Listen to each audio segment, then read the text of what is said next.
Time to fuel your business success. Welcome to Harmonious at Lunch. We're bringing you bite-sized advice and expert conversations to drive clarity and growth 5 days a week. Make sure you join our Facebook group at humanopt.com/lunch, where listeners like you and our guests hang out so we can find harmony in business together. If you're building a business, you're in the right place.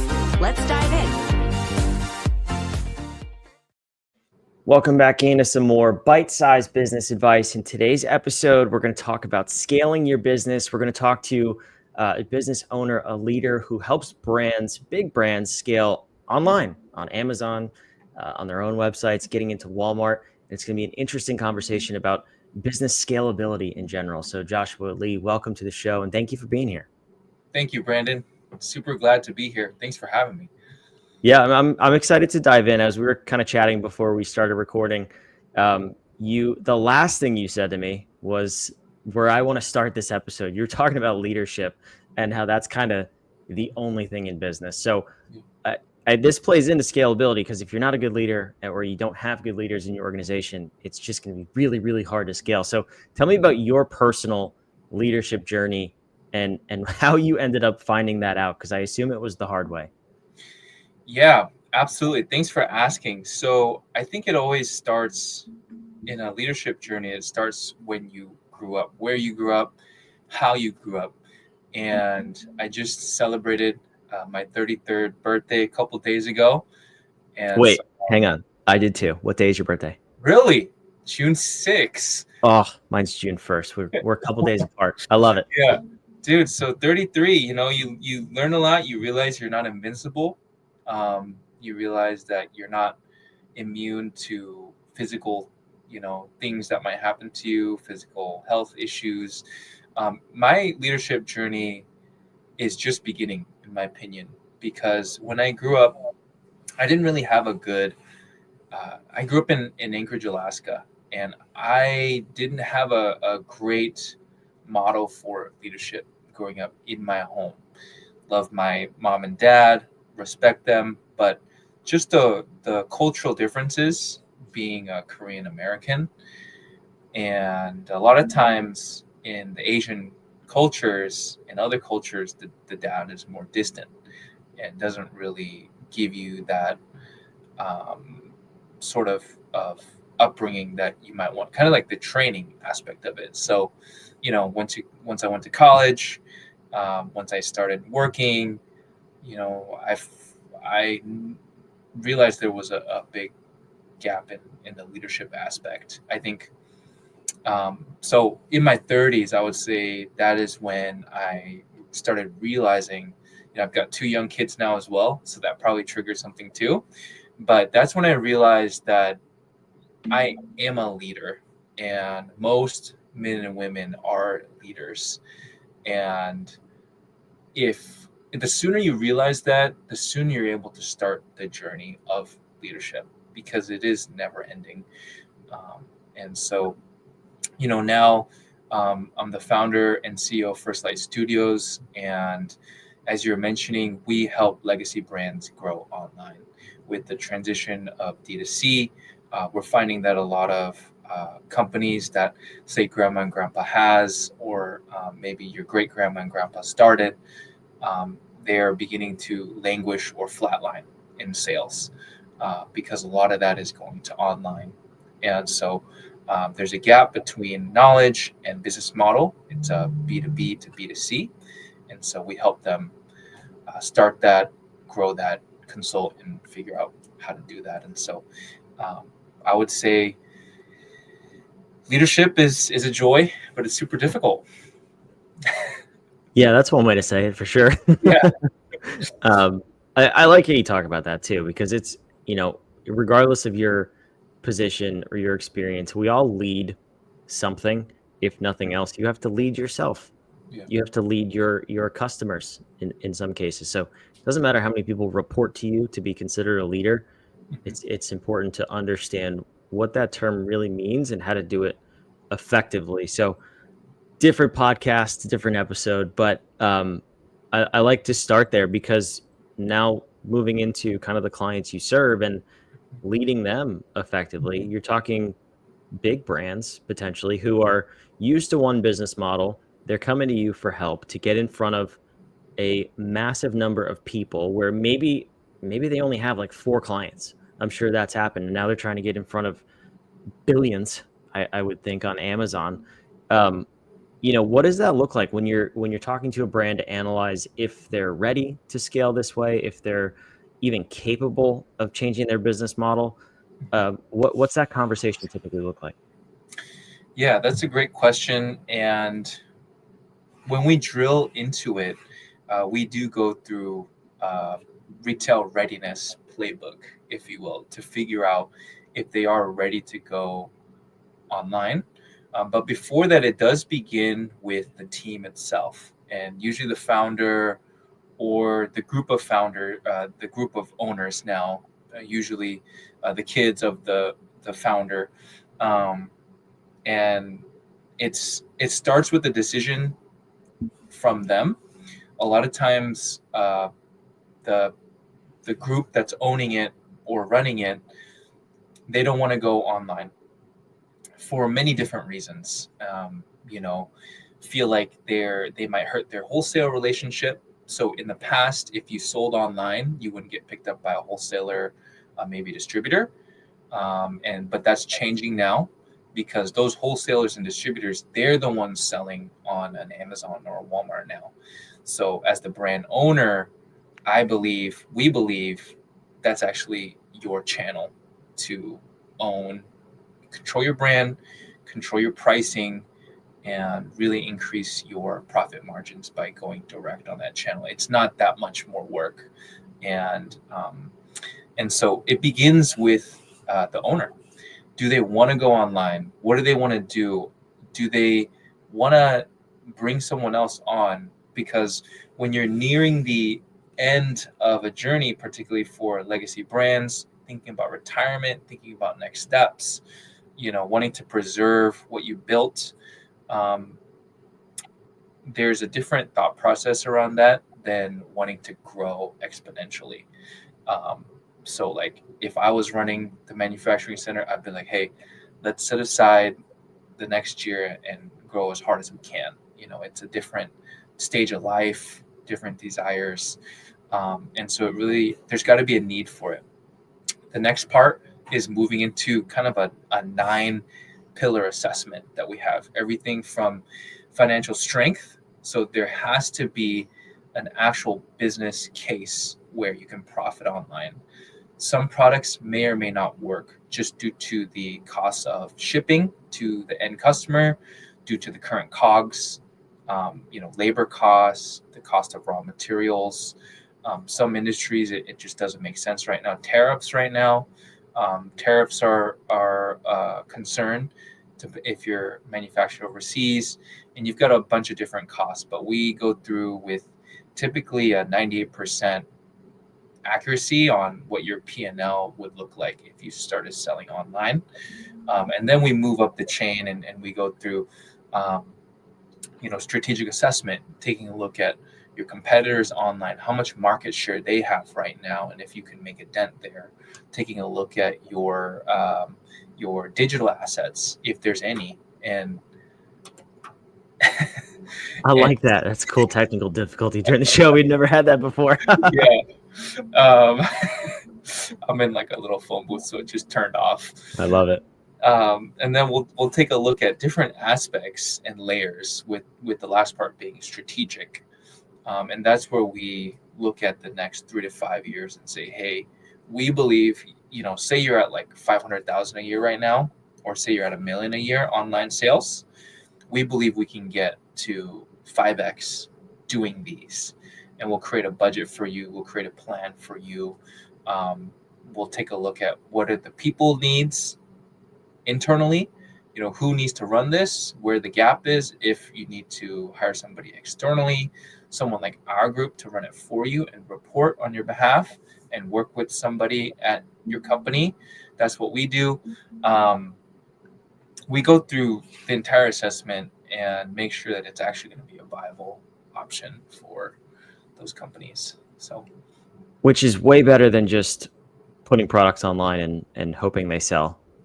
which I'm sure in your case, dealing with legacy brands and established businesses, that's Mhm. not what they're doing anyway.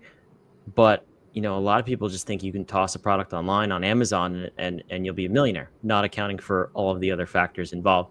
The first Uh, thing that popped in my head was, if a brand, let's say they're selling water bottles, I don't know if you work with a brand that sells water bottles. It's just the first thing that popped in my head. And you're shipping them in pallets direct to a wholesaler, and then they worry about the rest, the B2C aspect of it. y- the first thing that popped in my head was, oh man, now you have to retain those pallets, break them up piece by piece. But then I was like, no, you don't, because you can probably just ship them directly to Amazon or Walmart or whatever, and they step in as the wholesaler. So I'm sure it could go both ways, where you're handling distribution or Amazon is. But what are the key things that maybe these brands don't consider or they overlook when they first start to see if is this a viable route for us to scale our business? that absolutely, and that is correct. In terms of the distribution, that's typically the easy path. That's something that is simply an education and a pathway that we can tell them about. Hey, you can do this or this. We can do that for you. Those are all set, and you kind of pick one. And the one thing that I would say that brands and manufacturers often overlook is that they may have tried it before. There's going to be a history of selling online. Most manufacturers have tried it or had somebody else try it before, and it didn't turn out the way that they wanted it to. Or maybe they threw products up, like you're mentioning, and maybe during the pandemic it grew, and now it's very, very flat or it's declined.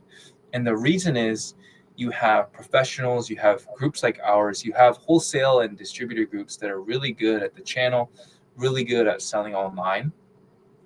Even though you own the brand, if you're selling on a marketplace like Amazon or Walmart, you don't own what's called the buy box. And only one person gets credit for the sale at a time. And that buy box is a variable factor who wins it, but it's a competition factor. And that is really the difficulty that a lot of manufacturers and brands overlook, is that their products might be selling a ton, but they're only, say there's a water bottle that sells 2,000 units a month, and they're the brand owner. They sell it in like an REI.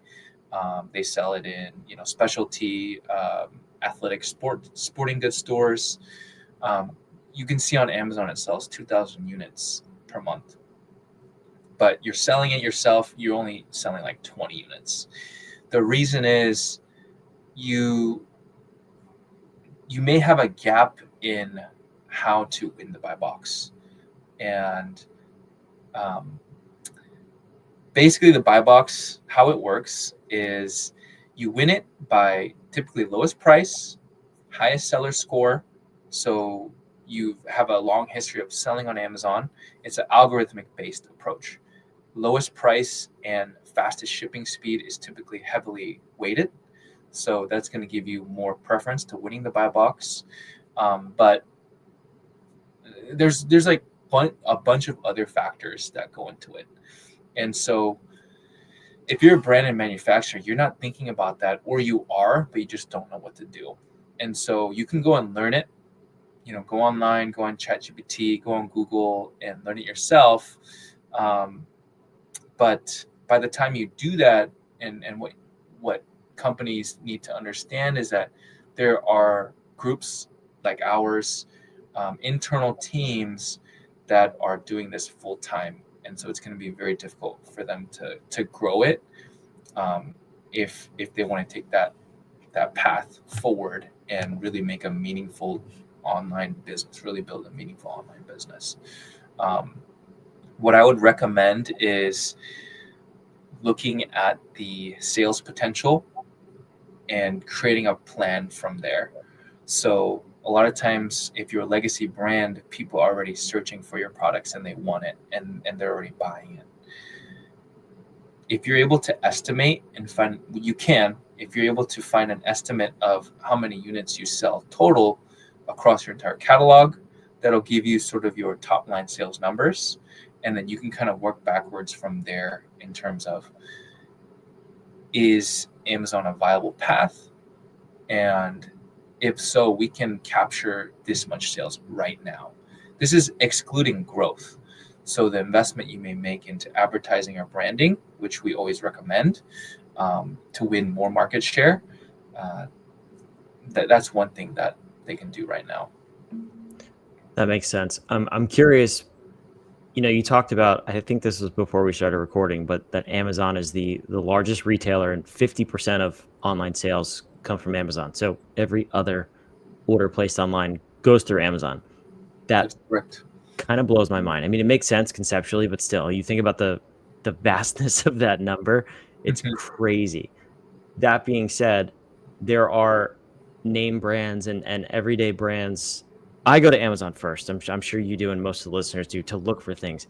There are name brands that don't show up, and they're not on Amazon. What would cause a brand to say, I don't really want to do that? Is it the price that Amazon takes, like the percentage they take? Is it the cost to fulfill? Is it the cost of what it would be people wise on their team? Like, why do brands opt out of the potential to get in front of that many people?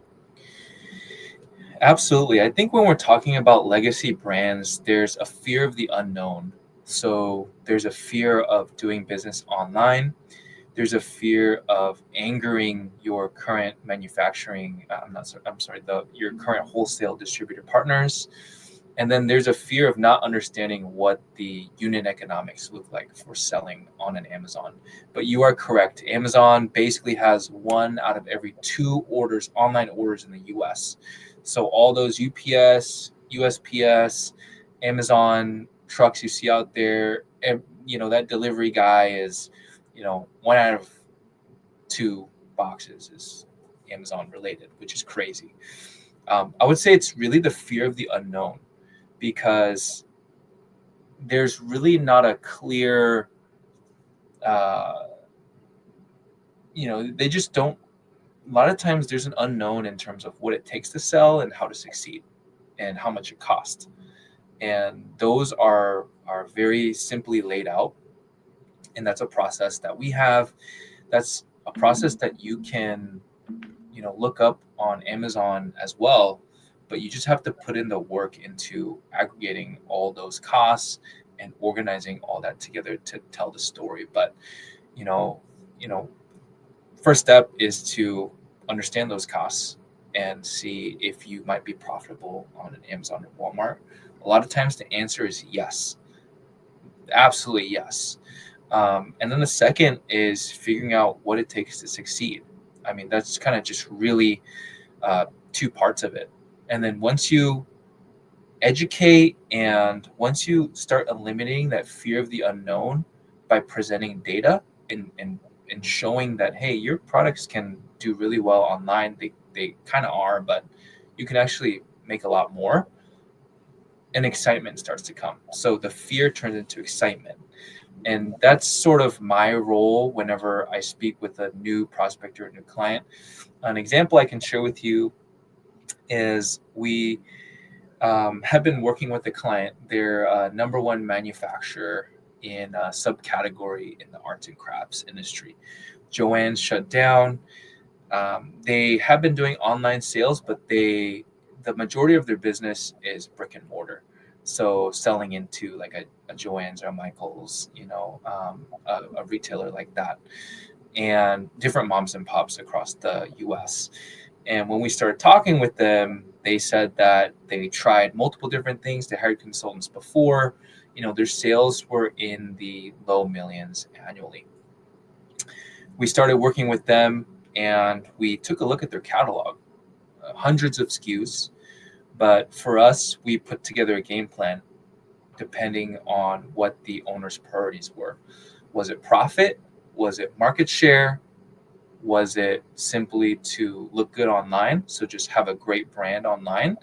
Sometimes the priority isn't all of them, but it's one of those. So depending on the priority and what the company wants, we'll develop a game plan for them and get them on a track to success. A lot of times it's increasing profits. And so in this case, it's increasing profits. And so what we did is we targeted within the catalog which products were the most profitable and had the most demand offline right now. So in the brick and mortar stores, which ones were selling the most, and finding that gap between online and offline demand. A lot of times, if people are buying it in the store, they're also going to want to buy it in similar volumes online or more. And that was a very simple thing that we did, was to match those up. And we put a advertising plan, improved their listings, got them new images, new videos, and that account is off to grow, 2+X over the next year. Just doing those steps right there. So that's just a quick example that I can share. Yeah, that's awesome. And even like, you're just leaving that money on the table, or that opportunity on the table, if you don't even look. Totally. It's funny you say that, because I was in Michael's like literally yesterday, and I was on my phone on Amazon looking at all the items, because this is not a knock on Michael's or that brand, but I was looking at the price, and like, there's no way, like there's absolutely no way things cost this much. Either I've been living under a rock and inflation is rampant, or these prices are just a little bit too high. And I was just going back and forth. I'm like, yeah, they're lower on Amazon by like 20 to 40% in some cases. So like, that brand, they could pick up all the traffic there, instead of having the person say no. Yeah. You have the alternate buying route. So I don't know if that's what's happening with them. It's interesting to me to see the lost opportunity that people could be stepping over, and you may not even know it. Absolutely. Yeah, there's a squeeze happening where costs are increasing. Retailers like Michael's, they still need to meet their profit goals for different brands and different categories. And unless they mark it up a certain amount, they're not able to achieve that. So, part of what we try and do, though, is create pricing consistency. So making sure the price is relatively the same, maybe 5% variance between all channels, online and offline. So that's a whole another analysis. That way customers, they're not shocked when they look it up on Amazon and they're like, oh my gosh, this sewing kit is like $30 cheaper online and it's shipped in 2 days. Like, how is that possible? There's a lot of reasons why that can happen and does happen, but we typically recommend trying to keep at some sort of consistent pricing across all your channels. Yeah, and in that scenario too, I mean, even better for the company, because if the in-store price is inflated, then over what they would have put it for online or on their website, well, if you match it, you're making the difference. So Totally. yeah. It's a win-win-win. So yeah, I just wanted to share real quick. So I actually have a checklist. It goes through all the line items for the cost of doing business on Amazon. And so it's basically like a fill in the blank. We use it when we talk to prospects and companies that are trying to figure out if Amazon's a good fit. We'll just do it with them. And we use it internally as well. Like, I would love to share that tool if anybody's interested here. I don't know if let's do it. Is it on your website? So it's actually in an internal folder right now, but I guess like if they DM me on IG, like I can send it to them. And if you just DM me, Harmonious, I like it right away. Awesome. So I put that on the screen. You can follow Joshua on Instagram. It's one Joshua Lee, all together. It's also in the show notes down below. So those instructions will be down there. But send him a DM if you're interested in scaling your brand on Amazon or into Walmart. Like he said, you can go through and do the checklist on your own and then see if it's a good fit for you. But Joshua, I appreciate that, and thank you also for stopping by and sharing your wisdom. This was a cool episode. Absolutely. Thank you so much. Yeah, it's a free P&L, plug and play calculator. So happy to share that. Haven't shared that before, so just wanted to share that if anyone was interested in it. I love it. It's valuable stuff. Wherever you're watching and listening, go down in the show notes, grab that information. Joshua's website is also down there, so you can go check that out. But thanks for joining us. I hope you subscribe, and I hope to see you back on tomorrow's episode of Harmonious at Lunch. Thanks for being here. Another episode of Harmonious at Lunch in the books. I hope this episode made you think and you grabbed some actionable ideas to propel your business. Don't forget to like, comment your takeaways, and subscribe wherever you're listening so we can help more entrepreneurs just like you achieve harmony in your life and business.